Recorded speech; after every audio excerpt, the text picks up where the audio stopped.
예, 안녕하세요. 정창곤입니다. 문화 콘텐츠 강의를 약 한 10강 이상 하게 될 텐데요.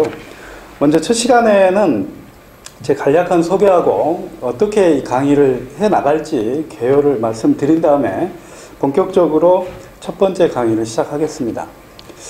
일단 저 같은 경우는 현재 교양교직에 재직하면서 주로 지금 현재 21세기의 신성장 동력이라고 그러죠. 거기에 문화 콘텐츠하고 스토리텔링, 더 나아가서는 창조 산업하고 창조 사업가까지 연구를 하고 있는데, 특히 저 같은 경우는 그런 이론적인 부분뿐만이 아니라 현장, 이 두 가지를 이렇게 매치시키는 데 많은 관심을 가지고 있습니다. 그래서 현장에서 일하고 학교에서 또 연구하고 강의하면서 세 가지의 조화를 이루려고 하고 있습니다.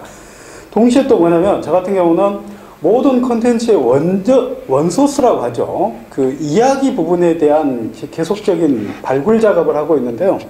주로 역사 쪽에서 이야기에 대한 소스를 찾아오는데, 여성이라든가 또 장애인이나 노숙인 같은 좀 아웃사이드에 있는 사람들을 많이 찾아오고 있습니다.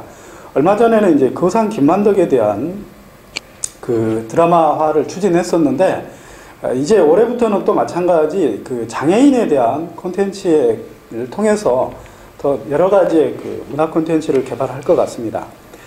자, 그럼 오늘은 뭐냐면 첫 번째 시간에는 문화 콘텐츠에 대한 지금 이제 사회적인 분위기부터 먼저 말씀을 드리고 하나하나 잡아가도록 하겠습니다. 그래서 먼저 개념과 특성, 유형 이렇게 갈 텐데요.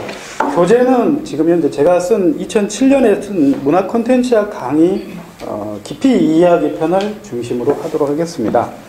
자, 먼저 첫 번째,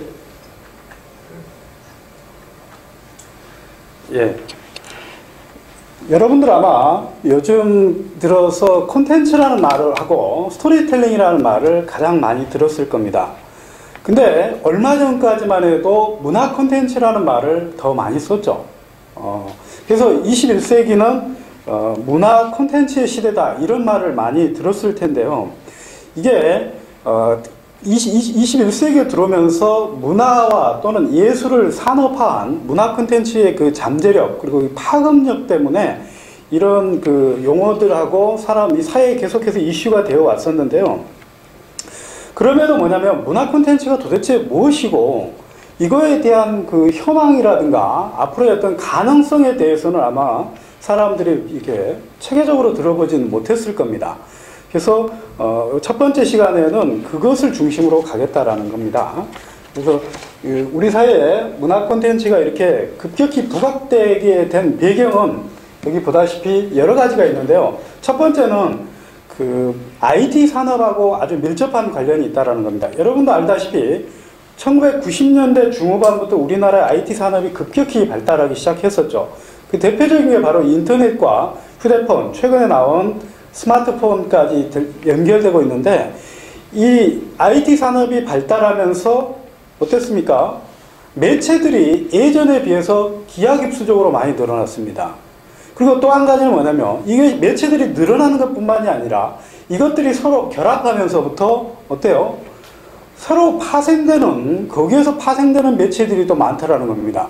이것을 저는 이제 흔히 태양열에 비유를 하거든요. 태양에 비유를 하는데 그게 무슨 말이냐면, 태양이라는 건 어때요?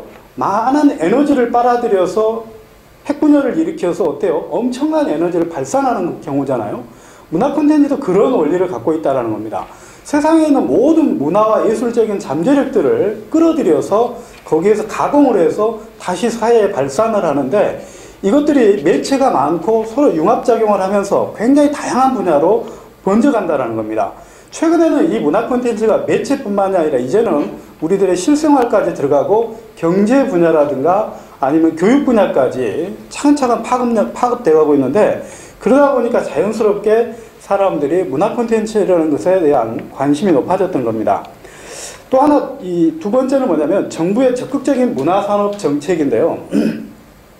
이렇게 문화 콘텐츠가 이제 21세기의 경제의 핵심 요소로 작용하니까 우리 정부에서 어떻게 됐어요? 여기에 대해서 적극적으로 대응을 하겠죠.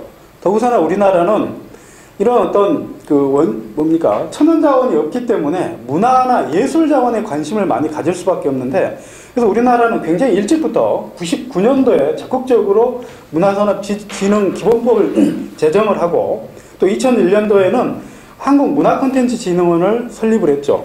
그리고 2002년도에는 본격적으로 약 550억이라는 엄청난 돈을 투자해서 바로 문화원형 디지털 콘텐츠 사업을 추진했습니다. 그게 이제 예전에 국민의 정부, 참여정부, 그리고 나서 현재 MB정부에서는 어떤 정책을 내놨나요? 바로 한국콘텐츠진흥원이라고 하는 새로운 일종의 다른 기존의 영상산업진흥원이나 문화콘텐츠진흥원, 게임산업진흥원을 하나로 합쳐서 한국콘텐츠진흥원을 출범시키면서 글로벌 콘텐츠 빅5라고 그래서 한국이 이제 문화산업, 그러니까 문화콘텐츠 5대 강국에 진입시키겠다, 이렇게 얘기를 했습니다. 그래서 이런 어떤 정부 정책에 의해서도 문화콘텐츠가 부각되게 된 원인이 있었던 것이죠. 또 하나는 뭐냐면 경제 성장과 문화 소비의 증가인데요. 여러분도 잘 아실 겁니다. 2000년대에 들어와서 우리 경제가 폭발적으로 성장을 했습니다. 수출이 늘어나면서 그런 거죠. 물론 여기에는 폐해도 있습니다.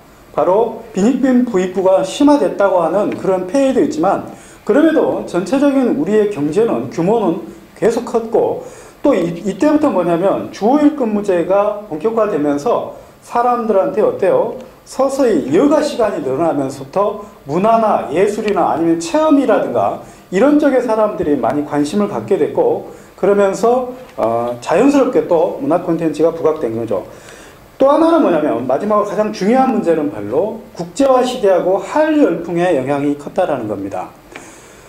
우리가 90년대부터 본격적으로 국제화 시대, 글로벌 시대 하면서 영어를 배워야 하느니, 세계를 자주 드나들어 봐야 하느니, 이런 얘기를 했지만, 사실 그때보다는 지금 어찌 보면 글로벌 시대가 본격적으로 이제 정착되어 가고 있는 그런 느낌이죠. 왜 그러냐면, 이제 더 이상 여러분들 우리 주변에 외국인들, 특히 외국인 직장인이라든가 인턴 사원들이 우리 주변에 굉장히 많다는 걸 알 겁니다.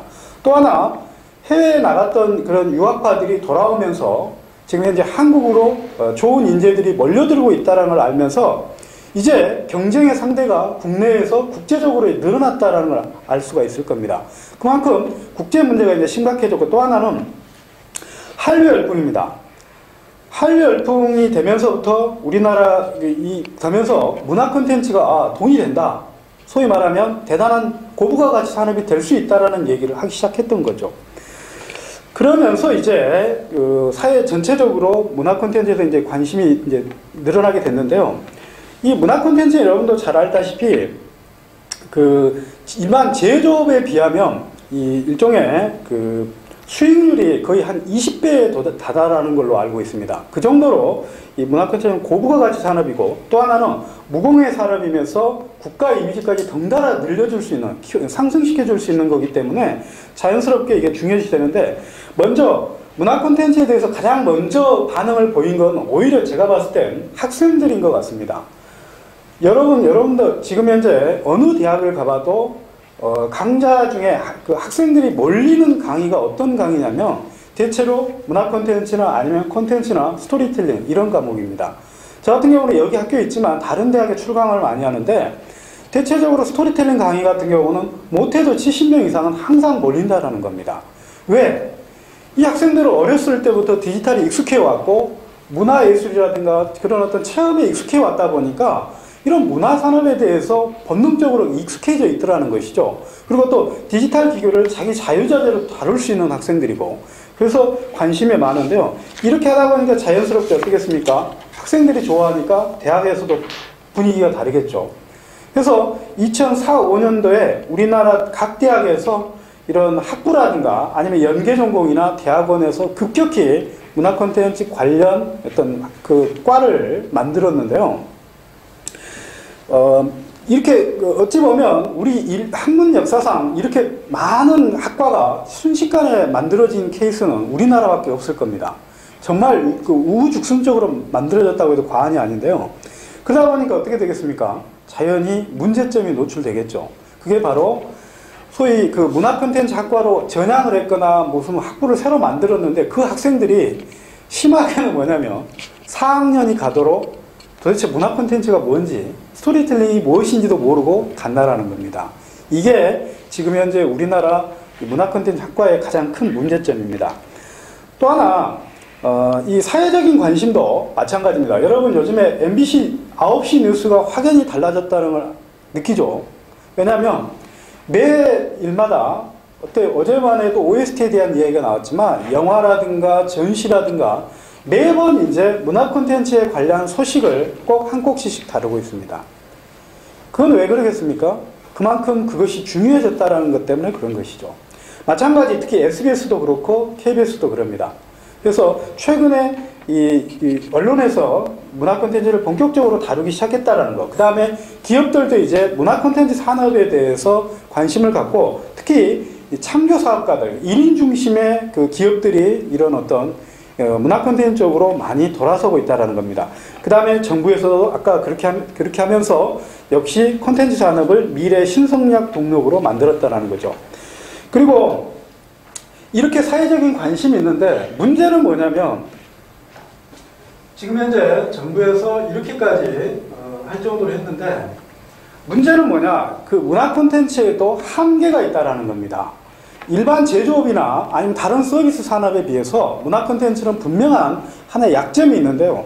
그게 뭐냐면 문화 콘텐츠는 비립분 부익부가 굉장히 강하다라는 겁니다. 무슨 말이냐면 소위 그 인기 장르하고 비인기 장르가 예를 들면 영화나 드라마나 방송하고 그렇지 않고 전시나 축제 이런 데하고는 상당한 격차가 많다라는 거. 또 하나 뭐냐면 예술 파트가 그러죠. 1인 장안이 살아남는 냉정한 세계가 예술 파트이시듯이 문화 콘텐츠에서도 뜬 사람은 소위 말하면 스타 같은 경우는 엄청난 일이 몰려들지만 그러지 않고 2인자라든가 그 이하의 사람들은 일거리가 없다라는 겁니다. 그래서 방송이라든가 아니면 영화판에서도 스태프진들을 보면 감독들은 잘 나가지만 그 밑에 스태프들은 굉장히 살기가 힘든 이런 구조를 갖고 있다는 겁니다. 또 하나 콘텐츠라는 것이 생각보다는 만들기가 어렵다라는 겁니다. 장난으로 만들려면 얼마든지 만들죠. UCC 같은 경우 쉽게 찍으려면 찍습니다. 하지만 제대로 만들려면 아무리 못 걸려도 5년에서 10년이 걸린다라는 겁니다. 그러다 보니까 그 시간 동안에 생계가 어렵다라는 거죠. 대신에 뜨면 어떻다고요? 제조업에 비하면 부가가치가 20배 이상이 넘지만 소위 말하면 그만큼의 인내력이 필요한 곳이 또 이 바닥이라는 겁니다. 그래서 이런 어떤 그 맹점이 있기 때문에 이걸 주의하고 문화 콘텐츠 산업에 뛰어들 필요가 있는데요. 그럼에도 한국의 미래는 이것이 대세라는 것입니다. 왜? 우리는 이제 제조업이라든가 다른 반도체들, 성장의 동력들 상당 부분은 다 문화가 첨단에 가고 나머지 과학기술이 뒤따라가는 형국을 갖고 있고 이것이 바로 어찌 보면 이제 문화 콘텐츠가 우리의 주력 산업이 될 수밖에 없는 더구나 자원이 없는 천연자원이나 이런 그 지하 자원이 없는 상황에서는 이런 어떤 아이디어 자원이라든가 이야기 자원이 풍부한 한국의 미래가 될 수밖에 없다라는 게 제 생각입니다. 예, 첫 번째 시간은 여기서 마치겠습니다.